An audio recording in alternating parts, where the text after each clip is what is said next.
Hello mga atin kuya, welcome back to my channel. So for today's video, gusto ko lang po i-share sa inyo kung ano po ang aking side hustle dito po sa Canada. I think most of you already know sa mga nagpa-follow po sa akin dito sa channel ko at sa mga social media accounts ko. I think alam niyo na yung mga ginagawa ko dito talaga. Pero gusto ko lang din i-share sa inyo kung ano mga iba pang ginagawa ng mga ibang kababayan natin dito para magkaroon lang talaga ng extra income. Kasi at the end of the day, pobre ka, dapat magtrabaho ka talaga.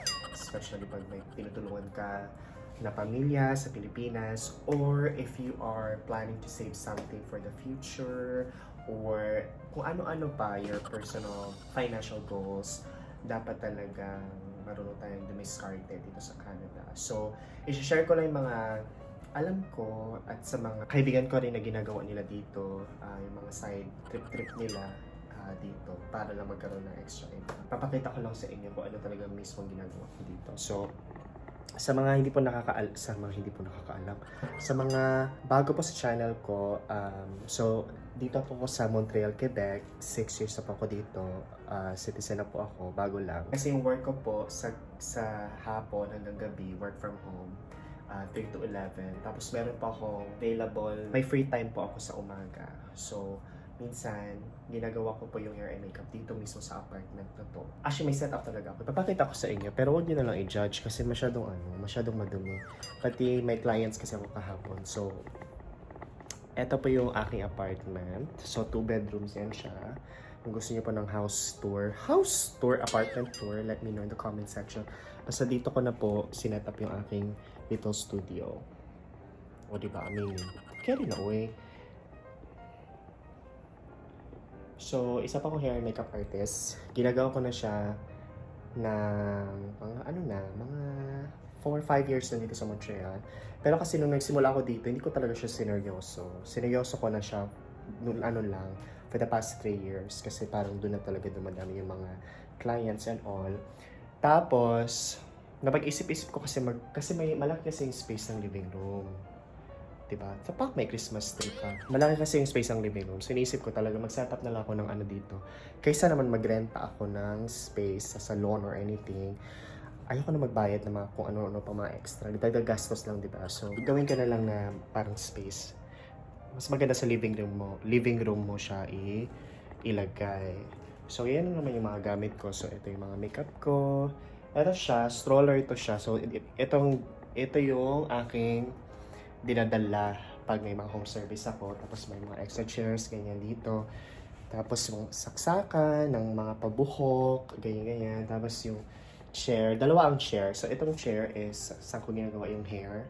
Kasi dapat mas mababa sa'yo. Tapos ito naman is yung makeup chair. Para mas mataas. Kasi pag mababa yung chair, talagang sasakit yung likod mo, diba? So dapat ganun lang. Level na ganyan. Tapos may isa pang dito, malaking table. So dito ko nilalagay mga hindi ko masyadong ginagamit or yung mga madali ko lang ganyan. Magulo yan siya actually. Tapos mirror, ring light. Tapos may isa pang dito, yung whole mirror para kung may gusto ang client na tumingin sa ganyan sa outfit niya with the makeup and hair, at least makikita niya anong eksena talaga. So yan. So matagal ko na to siyang ginagawa. Actually, nagluluto ako ng itlog. Ayan, fried egg. Boiled egg pala. Nag-boiled egg ako. Kakain, nagugutom ako. So sa mga naghahanap ng mga side hustle, tapos mahilig naman din kayo makeup sa sarili nyo, ang aking ginawa noon is, syempre, nag-start muna ako sa mga friends, yung mga kakilala ko lang dito. Tapos doon, mini-makeupan ko sila, tapos free lang, may makeup ko lang sila, tapos doon yung magsisimula, tapos i-refer ka, ganyan. Tapos mag-start ka na mag-charge ng mga pakonti-konti lang. Ang rate mo naman kasi, depende talaga yan sa sa skills mo. Kung feel mong magaling ka naman sa ginagawa mo, pati quality naman. So, pwede mo taasan ng rate over time.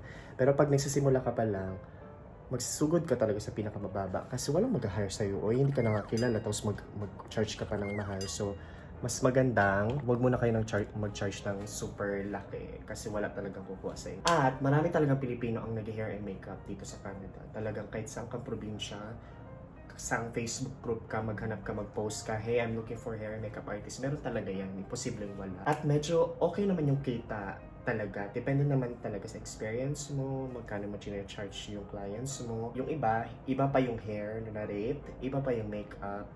Pero sa akin, kung ano na yan, isahan na yan, hair and makeup. Hindi naman record kasi certify dito, mag-aral ka ng makeup or hair para lang maka-start ka mag-offer ng services.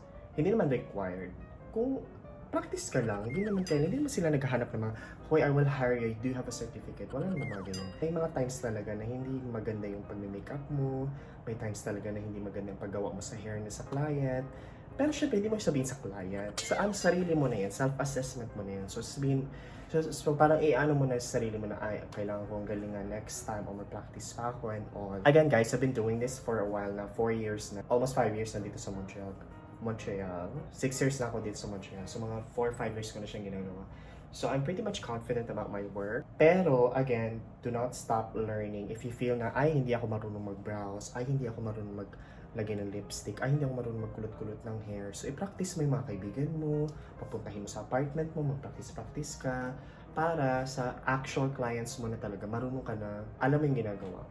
Alam mo yun, mag-network ka ng mga photographers, mag-network ka ng mga wedding coordinators, within the community pa rin, mga Filipino pa din, mag-coordinate ka sa kanila or mag-collaboration ka sa kanila. So, I've done a lot of collaboration sa mga Filipino photographers dito sa Montreal.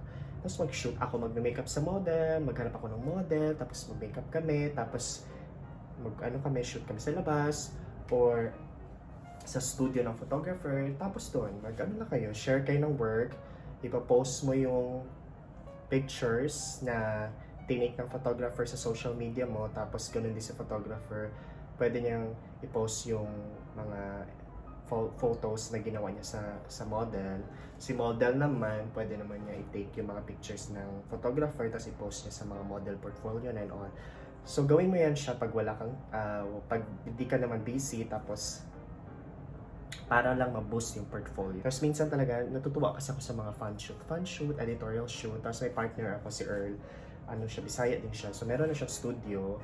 Actually, ginagawa niya na yung photography and everything full-time. Meron na siyang studio. Nag-offer siya ng different services like maternity shoots, meron mga newborn shoots, mga birthday, mga wedding din. Minsan nag-wedding siya. At marami talagang mga Pilipino dito na gumagawa din ng photography and videography. So aside sa kanilang full-time job, ginagawa nila yung mga photography and videography on the side. Although I would say it's a little bit competitive kasi aside sa may competitors ka within the Filipino community, mga different photographers and videographers, marami din talaga mga ibang lahi ang nagpo-photography and videography. Same with sa mga makeup artists, marami din talaga mga makeup artists and hair. Maraming hair and makeup artists na kayang gawin both sa area mo. So sometimes you have to do a little bit of parang competitive research kung anong mga ginagawa ng mga ibang tao, ibang artists na nag-hair and makeup. Tapos check mo rin yung work nila, ganyan, website nila, paano nila ginagawa, ganyan. I-assess mo lang sa sarili mo na, ay dapat i-improve ko itong ganito, i-improve ko itong ganito. Siguro yung pricing ko, dapat tasan ko ng konti kasi medyo mas mababa yung ino-offer ko. So parang actual business talaga siya. You have to research about your craft. Syempre sa simula, parang konti-konti lang. Pero again, yung mga konti-konti na yan, dahil pag samasamahin mo yung pera na yan, medyo malaki na rin. And talaga malaki na rin talaga ang kita. So ano pa pang pwede nyong gawin pag andito na kayo sa Canada? So pwede kayo mag-aral ng hair and makeup, or if you want, I'm actually planning to have like parang hindi naman yung mga course ganyan. One-on-one sessions sa mga gusto matuto, maging hair and makeup artist dito sa Canada, lalo na sa mga Pilipino. Tapos siguro video appointments lang, ganyan, mag one-on-one tayo, ganyan, to see where you at, where you are. Basta kung saan ka na sa skills mo sa hair and makeup, tapos pag-usapan natin ano yung mga products na pwede nyo i-invest, starter kit nyo or whatever. Iniisip ko siya actually. Let me know in the comment section if someone is interested out there magkaroon ng ganun, mga one-on-one sessions. Video lang, hindi naman seryoso. Ganun lang, video. So aside sa pagiging hair and makeup artist, sa photographer, videographer, marami din ako nakilala na kukulay ng mga buhok, nagpuputol ng mga buhok, highlight, tapos meron din sa mukha, yung mga esthetician, yung nagfe-facial, nails, ganyan-ganyan. So mga ganong klase mga work, talagang patok talaga yan sa mga, hindi lang sa mga Pilipino, pati sa mga ibang lahi. May kilala din ako na masahista. By the way, kung gusto mo maging masahista dito, kailangan mo talaga mag-aral, may certification ka para license masahista ka. I think 6 months to 8 months lang ata yung kanilang course Chemelatics sa mga massage. Sa hair and makeup artist talaga. Depende sa rate, it would range, sa akin, it would range, yung standard rate is mga $150 to $175. Hair and makeup na yan ha, so mura na yan. Sa wedding, iba pa yan yung rate, iba pa yung bride, iba pa yung mga lola, iba pa yung mga bridesmaid. Basta ang pinakamahal na hair and makeup is bride for sure. Sa masahista naman, per hour rate, tapos medyo okay din. I think kitaan nila dyan mga $60 up to $120 per hour.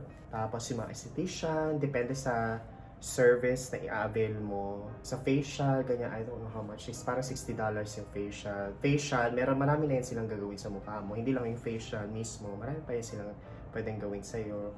So, mga $60 to $100. Ganyan, yung mga nails, nail technician ang tawag, nail technician. Yan, mga abot yan, mga $30 or $20 to $60 depende sa design nyo. Yung mga photographers and videographers, kailangan mo lang talagang invest na mga equipment. You don't have to buy yung mga pinakamamahaling camera agad. Again, mag-start ka talaga sa basic lang muna. Isang camera, yung professional camera, tapos mag-start ka na mag-take ng clients sa mga birthdays. Mahilig kasi magpa-birthday ang mga Pilipino. Mga pa-birthday, sa mga bata na party, sa mga events. Maganda naman yung work mo, doon na talaga mag-start yan. I-refer ka na ng mga uad, ng mga tao. Dadami ang clients mo hanggang ikaw na mismo magsabi na ayoko na. Talagang pwede mo siyang gawin. Hindi man agad-agad yung talagang bonggahan na talagang marami na magbubook agad sa'yo. Yung mga ganito, mga beauty industry na mga side hustle, yan ang uso ngayon dito sa Canada. Hindi mo kailangan ng malaking investment.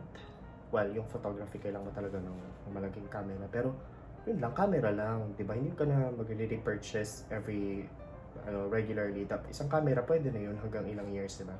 Sa makeup naman, hindi mo kailangan ng malaking investment ng starter kit. Like, foundation lang muna. Mga 3 foundation, isang neutral, isang dark, isang light, tapos ipang mix mo na lang yan, depende sa skin tone ng client.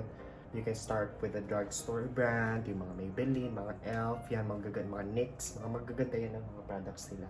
Hindi mo kailangang pumunta ng Sephora para bumili ng bonggang-bongga talaga ng mga Dior Backstage Foundation. Yan, hindi naman kailangan nila. Actually, hindi ako nagumamit ng Dior Foundation. Ano lang sa akin, dati nag-start ako Maybelline lang talaga na foundation, to be honest. Maybelline. Kasi hindi naman kasi yan sa product. Well, nagmamatter talaga yung product, pero yung application mo kasi yan ang nagmamatter. Kaano mo ilapat sa skin doon sa client at gaano ka long lasting. So, regardless of the brand, if marunong kang magtsumungkang, talaga mag-work pa rin siya. Tapos sa hair products naman, curler, straightening, blower, ano ba? Hanggang doon ako nag-start ng mga bumili ng mga makeup chair, ng mga ring light, mga ganyan. Hindi naman agad kasi kailangan mo bumili ng agad-agad, di ba? And trust me guys, if magaling ka talaga sa ginagawa mo din, marami din talagang magre-refer sa'yo, tapos babalikan ka nila, ganyan. If you're planning to be a hair makeup artist as well dyan sa area nyo, kung saan ka man sa Canada, please let me know. DM me sa Instagram or comment down below kung interested ka. Hindi naman ako mag-charge ng mahal, pero mag-charge ako, syempre, kasi I'm investing my time and effort, diba? Aspiring hair and makeup artist kayo. Ganon. So let me know guys kung may mga gusto pa kayong malaman about side hustles dito sa Canada. Pero marami pa talagang side hustles ang ginagawa ng ibang Pilipino. Let me know if you are interested. Comment down below kung gusto niyo part 2 ng mga side hustle dito sa Canada, and I'll make that video. So that's it guys. Yun na po. Kailangan ko na pong kumain at talagang luto na pong aking boiled egg. That's it guys. Thank you so much for watching, and don't forget to keep going, keep growing, and keep glowing.